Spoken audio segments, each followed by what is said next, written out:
जय हिंद दोस्तों। उत्तराखंड के सभी एग्जामों के लिए हमने जीके जीएस का न्यू बैच स्टार्ट किया है। इसके अंतर्गत मैंने आपको हिस्ट्री कंप्लीट करवा दी है। हम पॉलिटी को कवर कर रहे थे। पॉलिटी में भी हमने बहुत सारे टॉपिक आपको कवर करवा दिए हैं। आज का जो हमारा टॉपिक रहने वाला है वह है कार्यपालिका। कार्यपालिका द एग्जीक्यूटिव, इसकी बात यहाँ पे हम करेंगे। ठीक है, तो स्टार्ट करते हैं। क्वेश्चन नंबर फर्स्ट आपको यहाँ पर दिया गया है। निम्न कथनों पर विचार कीजिए। वह राज्य का राज्यपाल है जो उस राज्य के किसी समुदाय को अनुसूचित जनजाति के रूप में मान्यता देता है और घोषित करता है। ये बिल्कुल आपका गलत हो जाएगा। ठीक है, राज्य के राज्यपाल का काम ये नहीं होता है कि वो एसटी को वो घोषणा करता है कि यार ये जनजाति होगा, ये अनुसूचित जनजाति होगा। तो इसकी जो घोषणा करता है वो राष्ट्रपति करता है। कौन करता है? प्रेसिडेंट करता है। तो पहला कथन आपका बिल्कुल ही गलत हो जाएगा। दूसरा कथन क्या दिया है? किसी राज्य में अनुसूचित जनजाति के रूप में घोषित किसी समुदाय के लिए वह आवश्यक नहीं है कि वह दूसरे राज्य का भी ऐसा हो। ठीक है, ऐसी बात बिल्कुल ठीक है। जैसे यहाँ पर किसी कास्ट को हमने एसटी घोषित कर दिया, वो जरूरी नहीं है कि अगर आप एमपी में यूपी में जाए तो वहां पर इसी कास्ट को हम एससी या एसटी घोषित करें। तो ऐसा यहाँ पर कोई रूल नहीं है। ठीक है, तो ये आपका बिल्कुल ठीक है। तो पहला क्वेश्चन आपका बिल्कुल ठीक हो, पहला आपका बिल्कुल क्लियर है, दूसरा सही है। तो केवल आपका दो सही है, तो ऑप्शन बी आपका करेक्ट आंसर यहाँ पर होने वाला है। ठीक है, नेक्स्ट क्वेश्चन देखते हैं। क्वेश्चन नंबर दूसरा है, केंद्रीय बजट यूनियन बजट के संदर्भ में निम्नलिखित कथनों पर विचार कीजिए। प्रधानमंत्री की ओर से केंद्रीय वित्त मंत्री संसद के दोनों सदनों के समक्ष वार्षिक वित्त विवरण रखता है। तो ये प्रधानमंत्री की ओर से केंद्रीय वित्त मंत्री नहीं रखता। ठीक है, तो ये किसकी ओर से रखता है? फिर ये राष्ट्रपति की ओर से रखता है। ठीक है, तो यहाँ पर ये गलत हो जाएगा। ठीक है, राष्ट्रपति की ओर से केंद्रीय वित्त मंत्री संसद के दोनों सदनों के समक्ष वो बजट को प्रस्तुत करता है। पहला ही आपका गलत हो जाएगा। दूसरा क्या दिया है? केंद्रीय स्तर पर भारत के राष्ट्रपति की अनुशंसा के बिना अनुदानों की मांग नहीं की जा सकती है। हाँ, ये बिल्कुल ठीक है। जब तक राष्ट्रपति किसी बिल को मंजूरी नहीं देता है, तब तक वो कोई चीज यहाँ पे हम मांग नहीं की जा सकती है। तो केवल यहाँ पर भी आपका दो सही हो जाएगा। तो ऑप्शन बी आपका करेक्ट आंसर होने वाला है। ठीक है, नेक्स्ट क्वेश्चन देखते हैं। क्वेश्चन नंबर तीसरा है, निम्नलिखित कथनों पर विचार कीजिए। यदि भारत के राष्ट्रपति का निर्वाचन भारत के उच्चतम न्यायालय द्वारा शून्य घोषित कर दिया जाए, माना कोई अगर हो जाए निर्वाचन में कुछ गलतियां अगर सुप्रीम कोर्ट को दिखे और सुप्रीम कोर्ट इसको क्या कर देता है? निलंबित कर देने के शून्य कर देता है। तो ऐसे विनिश्चय तिथि से पूर्व राष्ट्रपति के पद के कर्तव्यों के निष्पादन में राष्ट्रपति के द्वारा किए गए सभी कृत्य अविद्यमान होंगे। ये आपका बिल्कुल गलत हो जाए। ठीक है, जिससे पहले राष्ट्रपति ने अगर कुछ भी किया होगा तो वो अविद्यमान नहीं होंगे, वो मान्य होंगे। ठीक है, तो पहला आपका गलत हो जाएगा। दूसरा क्या दिया है? भारत के राष्ट्रपति के पद के लिए निर्वाचन इस आधार पर मुलतवी किया जा सकता है कि कुछ विधानसभाएं विघटित हो गई है और उनके निर्वाचन अभी होने शेष है। अगर किसी भी विधानसभा अगर क्या होती है, अगर बाई चांस वहां पर कोई भी अगर विधानसभा विघटित हो जाती है तो उससे राष्ट्रपति के चुनाव में कोई भी फर्क नहीं पड़ता। ठीक है, कोई बात नहीं, उससे हमें कोई फर्क नहीं पड़ेगा। तो ये भी आपका बिल्कुल गलत हो जाएगा। ठीक है, तीसरा क्वेश्चन आपको क्या दिया गया है? कोई विधेयक भारत के राष्ट्रपति को प्रस्तुत किए जाने पर संविधान द्वारा विहित की गई समय सीमा के अंदर राष्ट्रपति को अपनी अनुमति देना होती है। ये आपका बिल्कुल ठीक है। ठीक है, बिल्कुल गलत है मतलब, क्योंकि ये भी इसलिए गलत है क्योंकि राष्ट्रपति के लिए कोई समय सीमा का निर्धारण यहाँ पर नहीं किया गया है। तो तीन के तीन आपका गलत है। तो इसमें से कौन सही है? तो इनमें से कोई भी आपका सही नहीं है। ऑप्शन डी आपका करेक्ट आंसर हो जाएगा। ठीक है, नेक्स्ट क्वेश्चन देखते हैं। क्वेश्चन नंबर चौथा है, भारत का प्रधानमंत्री होता है, जो भारत का प्रधानमंत्री क्या होता है? नियुक्त होता है। ठीक है, और कौन नियुक्त करता है इसको? इसको नियुक्त करता है राष्ट्रपति। ठीक है, राष्ट्रपति इसको नियुक्त करता है। कभी कभी ऐसे प्रश्न भी आपसे पूछ सकता है कि प्रधानमंत्री का जो उल्लेख है किस आर्टिकल के तहत किया गया है। ठीक है, तो केवल तीन आर्टिकल ऐसे हैं जहां पर प्रधानमंत्री की बात करता है। एक आर्टिकल 74 याद होना चाहिए आपको, एक आर्टिकल आपको 75 याद होना चाहिए, और एक आर्टिकल आपको 78 याद होना चाहिए। ठीक है, प्रधानमंत्री की बात केवल इन्हीं तीन प्रधानमंत्री शब्द का उल्लेख किया गया है, वो केवल इन्हीं आर्टिकलों में किया गया है। ठीक है, नेक्स्ट क्वेश्चन देखते हैं। क्वेश्चन नंबर 5 है, निम्नलिखित कथनों पर विचार कीजिए। भारत का संविधान मंत्रियों के चार श्रेणियों अर्थात कैबिनेट मंत्री, स्वतंत्र प्रभार वाले राज्य मंत्री और उप मंत्री में वर्गीकृत करता है। यहाँ कहीं पर भी ऐसा लिखा नहीं है। ठीक है, ये बात कहते अवश्य है लेकिन ये किसी संविधान में कहीं पर ऐसा लिखा नहीं है। तो पहला कथन आपका बिल्कुल ही गलत हो जाएगा। ठीक है, दूसरा कथन आपको क्या दिया है? संघ सरकार में मंत्रियों की कुल संख्या प्रधानमंत्री को मिलाकर लोकसभा के कुल सदस्यों के 15% से अधिक नहीं होनी चाहिए। तो ये आपका बिल्कुल ठीक है। ठीक है, ये पहले से संविधान में क्या मौजूद था? नहीं, पहले से यह संविधान में मौजूद नहीं था। फिर क्या होता है 91 में आपका संविधान संशोधन होता है, तो उसके अंतर्गत 91 संविधान संशोधन कब होता है आपका? 2003 में होता है। यानी कि अगर भारत में अगर 543 सीट है तो इसका 15% से ज़्यादा यहाँ पर नहीं हो सकती है, ठीक है? कुल सदस्य अगर 543 है तो इसके 15% से अधिक मंत्रियों की संख्या यहाँ पर नहीं हो सकती है। करेक्ट आंसर हो जाएगा आपको केवल 2, ठीक है? ऑप्शन नंबर डी आपका करेक्ट आंसर यहाँ पर हो जाएगा, ठीक है? नेक्स्ट क्वेश्चन देखते हैं, क्वेश्चन नंबर हमारा 6 है।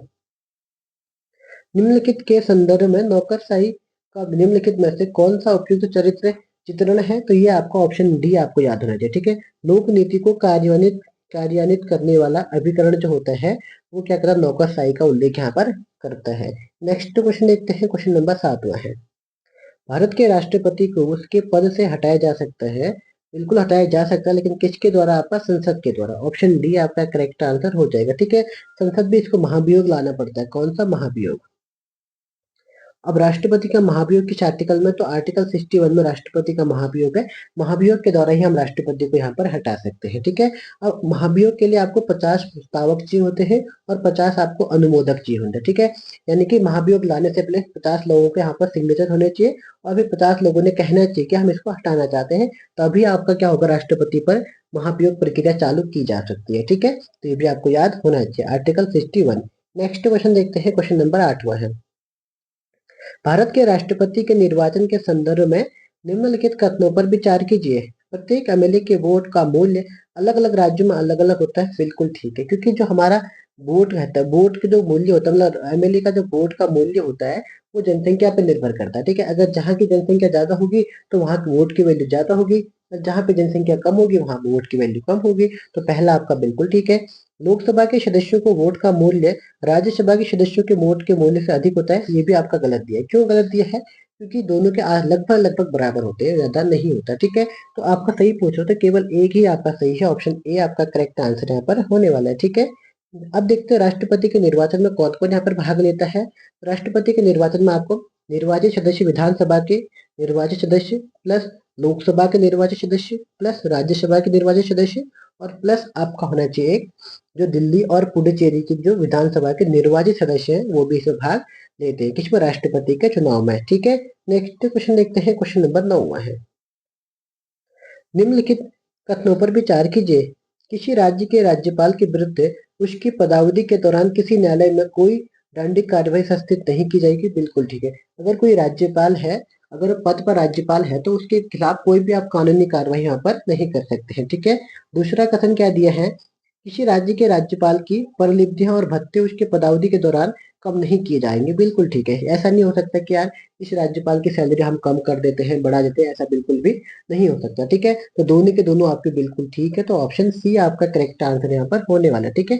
प्रीवियस ईयर क्वेश्चन पेपर करने से ही आपका सिलेक्शन हो पाएगा, अवश्य इस क्लास को आप देखिएगा, ठीक है? नेक्स्ट क्वेश्चन देखते हैं, क्वेश्चन नंबर 10वां है। भारतीय संविधान के अनुसार भारत के राष्ट्रपति का यह कर्तव्य है कि वे निम्नलिखित में से किसको संसद के पटल पर रखवाए, ठीक है? तो राष्ट्रपति संसद पर कौन कौन चीजें रखवा सकता है इसकी बात यहाँ पे कह रहा है, ठीक है? पहला है संघ वित्त आयोग, ठीक है? वित्त आयोग की चर्चा किसमें? तो आर्टिकल 280 में वित्त आयोग की बात कही गई है। तो ये कौन करता है? आपका राष्ट्रपति करता है, ठीक है? दूसरा, नियंत्रण महालेखा परीक्षक के प्रतिवेदन को, यानी कि जो सीएजी होता है, सीएजी का पद 148 के तहत होता है, तो इसका जो प्रतिवेदन है ये भी कौन करता है? राष्ट्रपति करता है। राष्ट्रीय अनुसूचित जाति आयोग के प्रतिवेदन से, यानी कि एससी की बात कर रहा था, यहाँ पर एसटी का जो आर्टिकल है 330 है, ठीक है? ये भी 338 है, ठीक है? 338 ये किस आर्टिकल में है? 338 में एससी आयोग। तो आपसे पूछ रहा है कि राष्ट्रपति का यह कर्तव्य निम्नलिखित में से किस संसद के पटल पर रखवा सकता है? एक तो संघ वित्त आयोग का रख सकता है, एक नियंत्रक महालेखा परीक्षक को और एक एसपी आयोग को, यानी कि 1 3 4 आपका आंसर हो जाएगा, ठीक है? लेकिन लोक लेखा समिति के प्रतिवेदन को कौन रखता है फिर? इसलिए जो विपक्ष का नेता होता है वो सीधे किसको सौंपता है?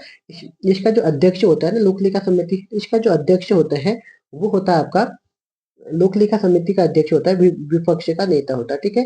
अभी कौन है? राहुल गांधी। राहुल गांधी ने अब मना कर दिया, लेकिन कोई और है, अभी उसका नाम अवश्य आपको याद होना चाहिए था, ठीक है? लोक लेखा समिति में कितने सदस्य होते हैं टोटल?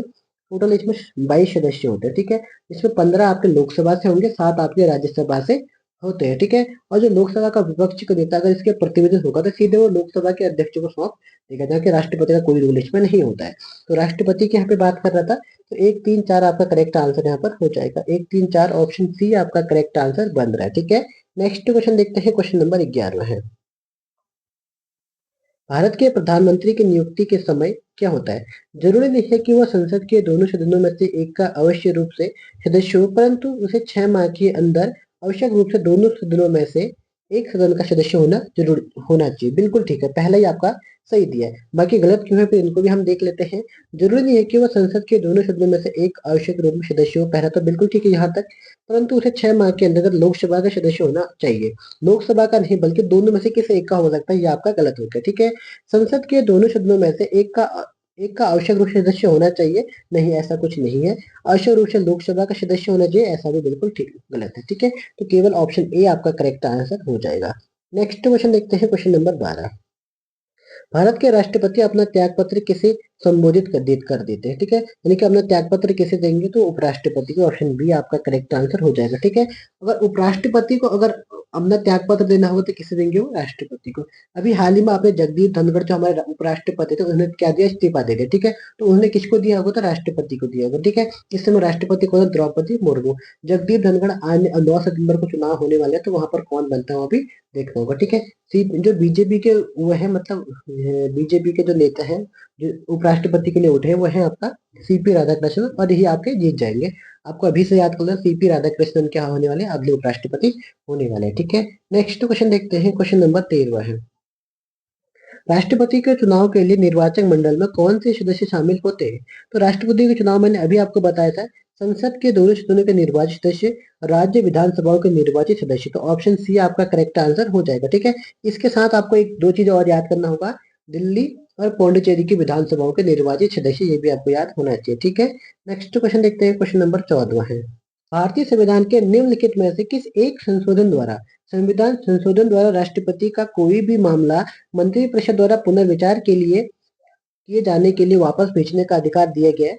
तो ये संविधान संशोधन 44वें द्वारा यहाँ पर दिया गया था, ठीक है? ये भी आपको याद होना चाहिए। नेक्स्ट क्वेश्चन देखते हैं, क्वेश्चन नंबर 15 है। यदि भारत के प्रधानमंत्री संसद के उच्च सदन के सदस्य हो तो वे क्या हो सकता है, वे अविश्वास प्रस्ताव की स्थिति में अपने पक्ष में वोट नहीं दे सकेंगे। पहला आपका बिल्कुल ठीक है, ठीक है? वे निम्न सदन में बजट पर नहीं बोल सकेंगे। क्यों नहीं बोल सकेंगे, ये भी आपका गलत हो जाएगा। वे केवल उच्च सदन में ही वक्तव्य दे सकते हैं, ये भी आपका बिल्कुल गलत हो जाएगा। उन्हें प्रधानमंत्री पद की शपथ ग्रहण करने के बाद 6 माह के अंतर्गत निम्न सदन का सदस्य बनना पड़ेगा, ठीक है? यहाँ पर दो चीजें आ रही, एक उच्च सदन, एक निम्न सदन, ठीक है? राज्यसभा को बोलते हैं उच्च सदन और लोकसभा को बोलते हैं निम्न सदन, ठीक है? इसी जनता का सदन होता है कौन सा, लोकसभा। राज्यसभा एक स्टेटों का क्या होता है, सदन होता है। नेक्स्ट क्वेश्चन देखते हैं, क्वेश्चन नंबर 16 है। निम्नलिखित में से कौन सा भारत के राष्ट्रपति के निर्वाचक गण का तो भाग किंतु महाभियोग अधिकरण पर भाग नहीं लेता, ठीक है? राष्ट्रपति का जब निर्वाचन होता था उस समय आपका जो विधानसभाएं होती है वो इसमें भाग लेती है। पहले आपको एक ये कह रहा है कि किंतु महाभियोग का अधिकरण नहीं है। निर्वाचक का तो है, निर्वाचक में लोकसभा आता है, राज्यसभा आता है और आपका विधानसभा आती है। विधान परिषद तो वैसे ही आपका निर्वाचक मंडल में भाग नहीं होती है, तो ए बी डी तो आपका करेक्ट आंसर है, ठीक है? लेकिन अब बात कर रहा है कि महाभियोग पर, तो महाभियोग पर कौन नहीं होगा, देखो लोकसभा हो सकता है, बिल्कुल ठीक है। महाभियोग में केवल दो ही लोग आते हैं, एक लोकसभा एक राज्यसभा। लेकिन जो राज्य की विधानसभाएं होती है महाभियोग पर भाग नहीं लेते, तो ऑप्शन डी आपका करेक्ट आंसर यहाँ पर हो जाएगा, ठीक है? नेक्स्ट क्वेश्चन देखते हैं, क्वेश्चन नंबर 17 है। राष्ट्रपति के निर्वाचन में राज्य का मुख्यमंत्री मतदान करने के लिए पात्र नहीं होता है यदि वह स्वयं प्रत्याशी हो, ऐसा कुछ नहीं है। उसे राज्य विधानमंडल के निचले सदन में अपना बहुमत सिद्ध करना शेष है, ऐसा भी कुछ नहीं है। वह राज्य विधानमंडल के उच्च सदन का सदस्य हो, हाँ ये बिल्कुल ठीक हो जाएगा, ठीक है? ऑप्शन सी आपका करेक्ट आंसर हो जाएगा, ठीक है? राष्ट्रपति के निर्वाचन में राज्य का मुख्यमंत्री मतदान करने के लिए पात्र नहीं होता है। कब पात्र नहीं होगा, जब वो विधान परिषद, तो राज्य मंडल में जो विधानमंडल में जो उच्च सदन होगा वहां पर विधान परिषद होगी, ठीक है? और विधान परिषद राष्ट्रपति के निर्वाचन में भाग नहीं लेती है, तो इसलिए हमारा आंसर ऑप्शन सी हो जाएगा। नेक्स्ट क्वेश्चन देखते हैं, क्वेश्चन नंबर 18 है। भारत के राष्ट्रपति ने जिस एकमात्र मामले में अपने वीटो की शक्ति का प्रयोग किया वह था, तो वो कौन सा था आपका भारत डाकघर संशोधन विधेयक, ऑप्शन सी आपका करेक्ट आंसर हो जाएगा। ठीक है, तो किसने किया था? ज्ञानी जैल सिंह, आपका इनका नाम याद होना चाहिए। ठीक है, ज्ञानी जैल सिंह ने क्या किया था? अपने वीटो का पावर यहाँ पर किया था। ठीक है, नेक्स्ट क्वेश्चन देखते हैं, क्वेश्चन नंबर 19 है, लोकसभा की प्रथम महिला स्पीकर निम्न में से कौन है? ठीक है, तो लोकसभा की जो पहली स्पीकर है वो कौन थे? आपके मीरा कुमार, ऑप्शन ए आपका यहाँ पर करेक्ट आंसर होने वाला है। ठीक है, तो दूसरी महिला कौन है? तो दूसरी महिला आपका सुमित्रा महाजन, ये भी आपको याद होना चाहिए। ठीक है, अभी तक लोकसभा में केवल 2 ही महिला स्पीकर रही हैं, पहला मीरा कुमार है, दूसरा आपका ये सुमित्रा महाजन। ठीक है, दोनों का नाम आपको याद होना चाहिए। नेक्स्ट क्वेश्चन देखते हैं, क्वेश्चन नंबर 20 है, भारत के महान्यायवादी के संदर्भ में निम्नलिखित कथनों में से कौन सा कथन सही है? महान्यायवादी के पद पर ऐसे व्यक्ति की नियुक्ति होगी जो कि उच्चतम न्यायालय का न्यायाधीश नियुक्त होने के लिए अहरित हो। बिल्कुल ठीक है। दूसरा कथन क्या दिए है? महान्यायवादी को उनके पद से उसी प्रक्रिया द्वारा हटाया जा सकता है जैसे कि उच्चतम न्यायालय के न्यायाधीशों को। तो ये भी आपका गलत हो जाएगा। ये गलत क्यों होगा? क्योंकि ये जो आपका महान्यायवादी होता है राष्ट्रपति के पश्चात पर्यंत होता है, इसके लिए महाभियोग की कोई जरूरत नहीं होती है। ठीक है, जब राष्ट्रपति चाहे इसको अपने पद से हटा सकते हैं। तो केवल एक सही है। ठीक है, तो केवल एक किस ऑप्शन में? तो ऑप्शन डी आपका यहाँ पर करेक्ट आंसर हो रहा है। ठीक है, नेक्स्ट क्वेश्चन देखते हैं, क्वेश्चन नंबर 21 है, भारत के उपराष्ट्रपति का निर्वाचक जिसे सर्वोच्च न्यायालय द्वारा शून्य घोषित किया गया है के संदर्भ में निम्न में से कौन सा कथन सही है? कभी कभी ऐसी परिस्थिति आ जाती है तो उपराष्ट्रपति का पद क्या होता है? तो राष्ट्र जो सुप्रीम कोर्ट है वो क्या करता है कि निलंबित कर देता है, यानी कि हटा देता है, शून्य कर देता है। ठीक है, तो ऐसे में क्या होगा? क्या उपराष्ट्रपति के रूप में इस प्रकार की घोषणा से पूर्व उसके द्वारा किए गए कार्य मान्य होते हैं?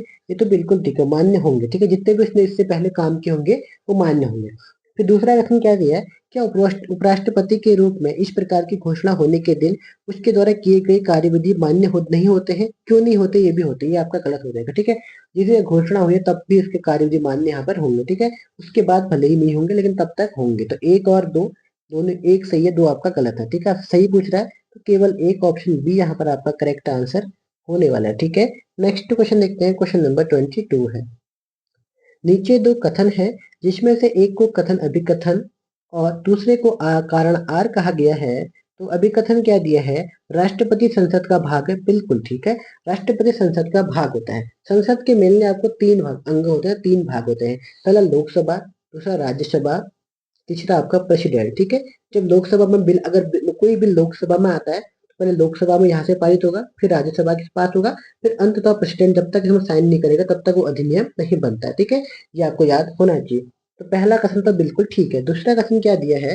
संसद के दोनों सदनों द्वारा पारित विधेयक राष्ट्रपति की सहमति के बिना कानून नहीं बन सकता है। बिल्कुल ठीक है, तो ये भी सही है, ये भी सही है और स्पष्टीकरण भी आपका बिल्कुल ठीक है। तो ऑप्शन नंबर बी आपका करेक्ट आंसर बन जाएगा। ठीक है, नेक्स्ट क्वेश्चन देखते हैं, क्वेश्चन नंबर 23 है, निम्नलिखित में से किसने भारत के राष्ट्रपति का पद ग्रहण करने से पूर्व उपराष्ट्रपति के पद पर कार्य नहीं किया था? ठीक है, तो इसके लिए आपको 6 नाम याद होने चाहिए बेटा। ठीक है, नहीं अगर 6 नाम जिसको याद होंगे तो वो अवश्य एक क्वेश्चन को कर जाएगा।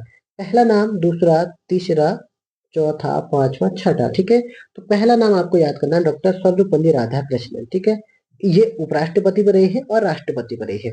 दूसरा नाम आपको याद रखना जाकिर हुसैन। ठीक है, और तीसरा नाम आपको याद रखना वीवी गिरी, वीवी गिरी। ठीक है, तीन नाम ही हो गए।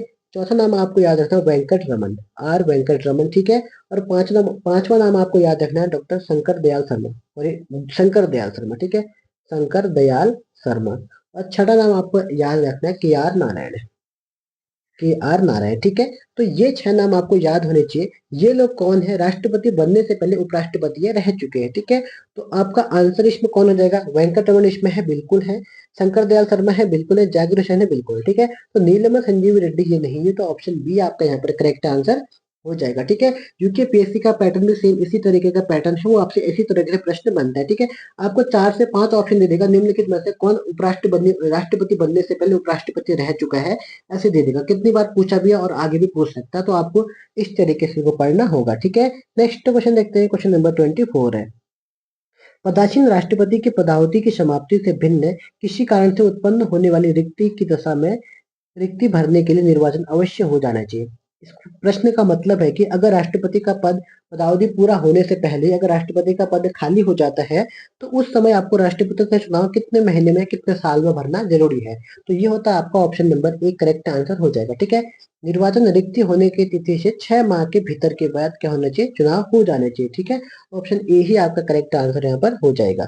नेक्स्ट क्वेश्चन देखते हैं, क्वेश्चन नंबर 25 है। संविधान के किस अनुच्छेद के अंतर्गत भारत के राष्ट्रपति को अध्यादेश जारी करने की शक्ति है? तो ये कौन सा आर्टिकल आपका आर्टिकल 123 में आपको अध्यादेश जारी करने की शक्ति है, ठीक है। तो आर्टिकल 307 वित्तीय आपात से संबंधित है, ये आपको याद होना चाहिए। आर्टिकल 356 राष्ट्रीय आपात आपको याद होना चाहिए।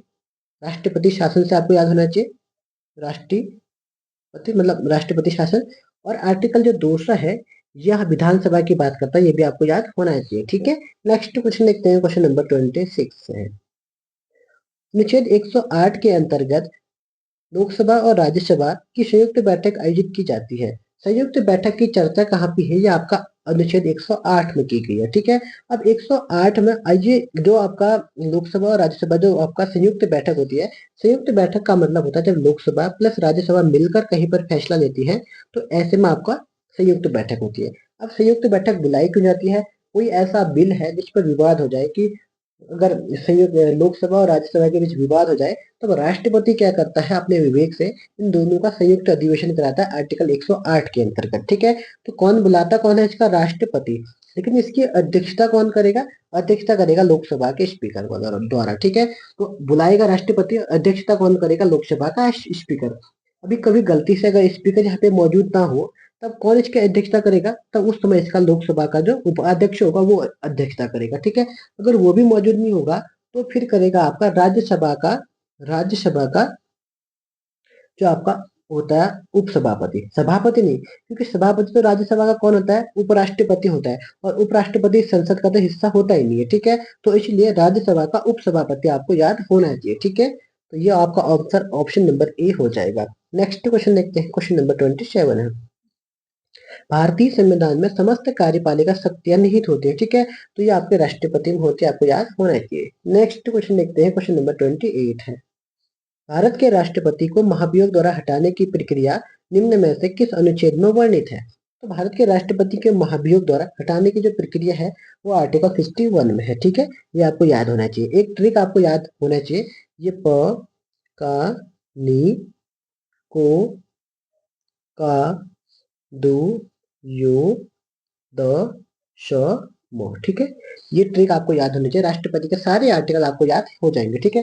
और से होता है राष्ट्रपति का पद, तो आर्टिकल कितने में हो जाएगा, 53 में, सॉरी 52 में, ठीक है।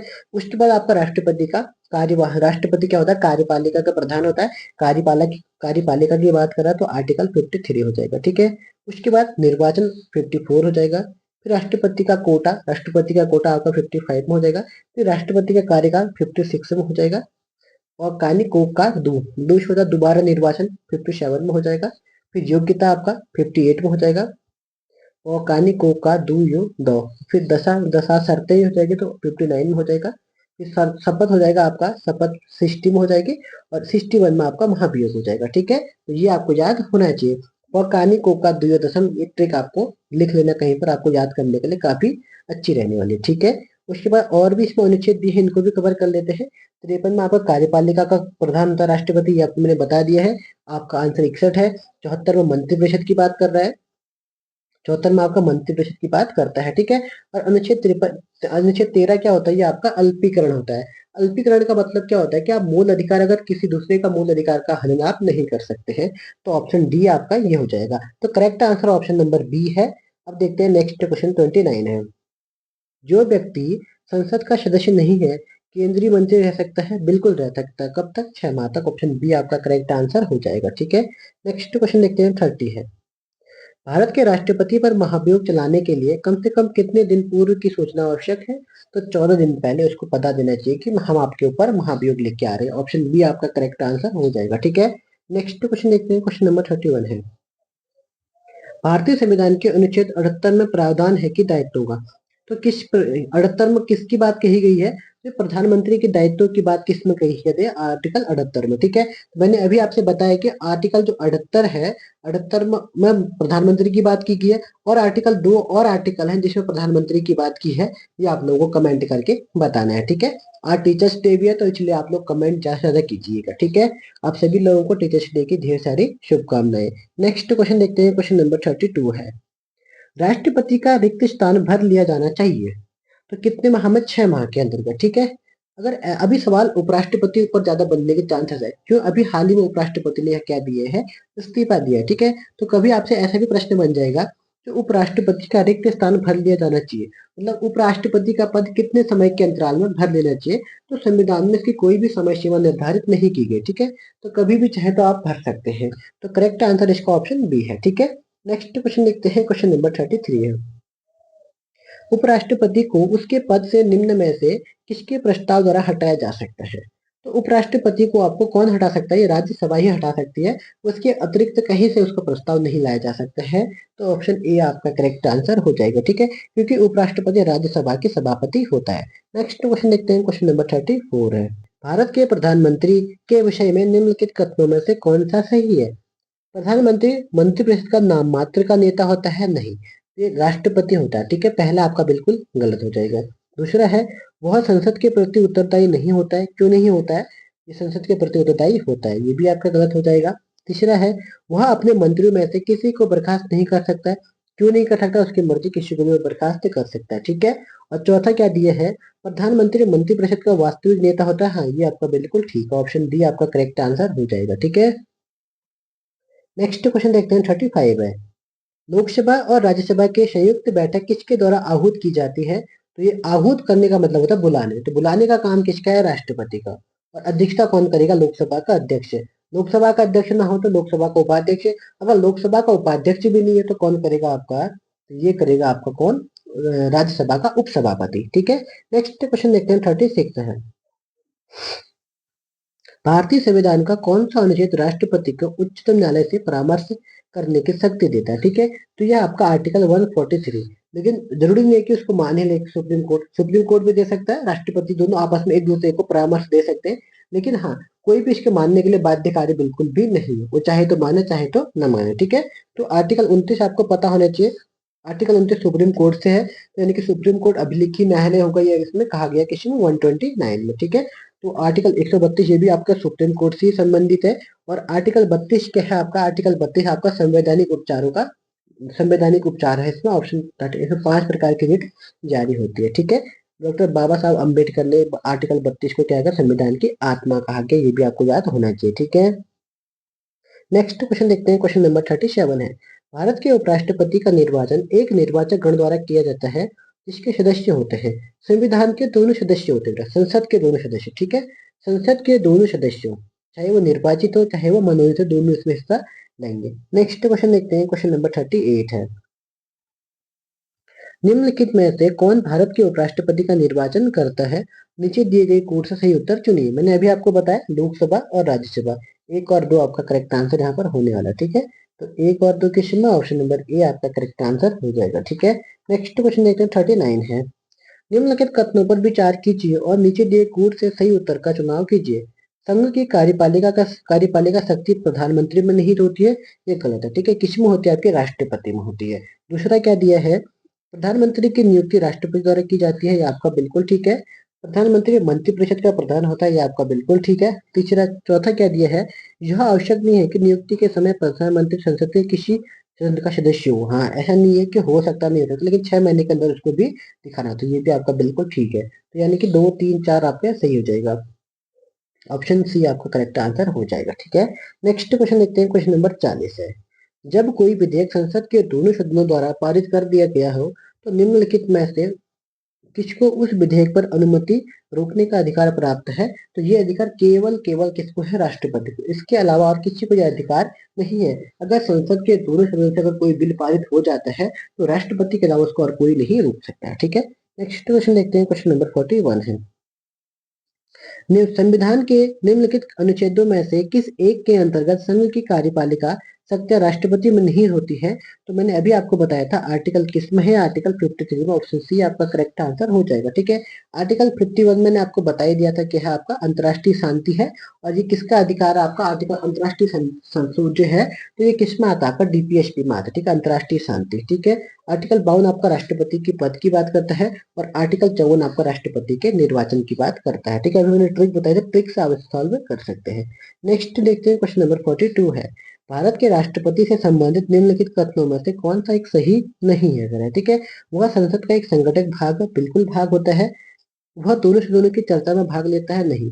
राष्ट्रपति किसी भी सदन की कोई चर्चा में भाग नहीं लेता। ठीक है, वो केवल एक साल में 2 बार जाता है। एक तो शायद एक तो जब कब जाता है, जब स्टार्टिंग में भाषण देना होता है उसमें जाता है, और एक बजट के वक्त बुलाने का काम होता है उस वक्त जाता है, बस। ठीक है, दोनों वक्त जाता है राष्ट्रपति, और नहीं जा सकता। ठीक है, तो तीसरा क्या है, वह प्रत्येक वर्ष दोनों सदनों की संयुक्त बैठक के संबोधित करता है, हाँ बिल्कुल ठीक है। और चौथा क्या दिया है, वह किन्हीं परिस्थितियों में अध्यादेश लागू कर सकता है, ये भी आपका बिल्कुल ठीक है।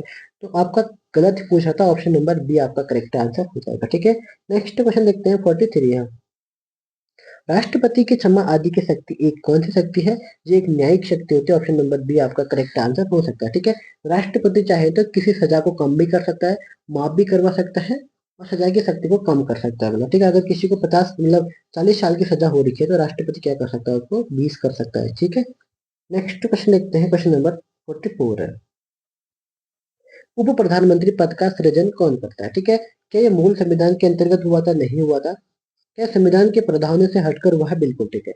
उप प्रधानमंत्री संविधान में है ही नहीं। ठीक है, ऑप्शन बी आपका करेक्ट आंसर हो जाएगा। नेक्स्ट क्वेश्चन देखते हैं 45 है, वह राष्ट्र का प्रतिनिधित्व करता है परंतु राष्ट्र का नेतृत्व नहीं करता है, यह उक्ति निम्न में से किस पर लागू होती है। ठीक है, तो ये आपका राष्ट्रपति की बात कर रहा है, ऑप्शन बी आपका करेक्ट आंसर हो जाएगा। ठीक है, कहीं पर भी कोई भी नाम आता है तो सबसे पहले नाम किसका जाएगा, आपका राष्ट्रपति का नाम जाएगा। ठीक है, लेकिन वो राष्ट्र का नेतृत्व कौन करता है, प्रधानमंत्री करता है नेतृत्व। ठीक है, तो ऑप्शन बी आपका करेक्ट आंसर हो जाएगा। नेक्स्ट देखते हैं 46 है, निम्नलिखित में से किसी भौगोलिक क्षेत्र को अनुसूचित क्षेत्र घोषित करने का संवैधानिक अधिकार किसको है। भौगोलिक क्षेत्र को अनुसूचित यानी कि ऐसी घोषित करने का मतलब ये केवल आदेश केवल एक ही के पास होता है, ये पावर केवल इसके पास होती है, किसके, आपका ऑप्शन नंबर डी राष्ट्रपति के पास। ठीक है, ना ही राज्यपाल के पास भी ऐसी कोई शक्ति यहाँ पर नहीं होती है। ठीक है, नेक्स्ट क्वेश्चन देखते हैं 47 है, निम्नलिखित में से किससे एक की अध्यक्षता में ऐसे व्यक्ति द्वारा होती है जो उसका सदस्य नहीं होता है, तो किसके, राज्यसभा। ऑप्शन सी आपका करेक्ट आंसर हो जाएगा। ठीक है, क्योंकि राज्यसभा का जो अध्यक्ष होता है वो कौन होता है, आपका सभापति जो होता है वो होता है आपका उपराष्ट्रपति, और उपराष्ट्रपति उस सदन का सदस्य नहीं होता है, तो आपको याद होना चाहिए। ठीक है, नेक्स्ट देखते हैं 48 है, भारत के उपराष्ट्रपति को पदच्युत करने मतलब हटाने से संबंधित प्रस्तावित किया जा सकता है, केवल लोकसभा में, केवल किसी भी सदन में, संसद के संयुक्त बैठक में, या केवल राज्यसभा में, केवल राज्यसभा में। ठीक है, क्योंकि जो उपराष्ट्रपति हो रहा है राज्यसभा का ही क्या होता है, अध्यक्ष होता है, सभापति होता है, इसलिए राष्ट्रपति मतलब इसमें उपराष्ट्रपति केवल राज्यसभा से ही हटाया जा सकता है इसको। ठीक है, नेक्स्ट देखते हैं 49 है, राष्ट्रपति के उम्मीदवार के लिए क्या आवश्यक नहीं है, 35 वर्ष होना चाहिए, बिल्कुल ठीक है। पढ़ा लिखा हो, नहीं, ये बिल्कुल ही कोई जरूरी नहीं है। अब अनपढ़ भी कोई हो सकता है, लेकिन उसके पास 35 वर्ष होने चाहिए उसकी उम्र, संसद में चुने जाने की योग्यता होनी चाहिए, और देश का नागरिक होना चाहिए। तो आपका ऑप्शन बी आपका करेक्ट आंसर हो जाएगा। ठीक है, तो आज का अंतिम क्वेश्चन यहाँ पर हम देखते हैं, क्वेश्चन नंबर 50 है, निम्न में से किस विषय पर राष्ट्रपति के लिए मंत्रिपरिषद की सलाह लेना आवश्यक नहीं है। ठीक है, तो ये आपका कौन सा, आपका विधेयक पर स्वीकृति देना। ठीक है, अगर कोई भी विधेयक है तो उस पर जरूरी नहीं है कि राष्ट्रपति मंत्रिपरिषद से सलाह लेना। ठीक है, तो आप ऑप्शन नंबर बी आपका करेक्ट आंसर यहाँ पर हो रहा है। ठीक है, तो आज हमने यहाँ पे 50 क्वेश्चन आपको सॉल्व करवा दिए कार्यपालिका के। तो अगले 50 क्वेश्चन हम आपको विधायिका और न्यायपालिका के भी आपको लेके आएंगे ही। जल्दी से जल्दी हम पॉलिटी को यहाँ पर खत्म करने की कोशिश करते हैं। ठीक है, तो आज की क्लास में हम इतना ही देखते हैं, फिर मिलेंगे नेक्स्ट क्लास में। तब तक के लिए जय हिंद, जय उत्तराखंड।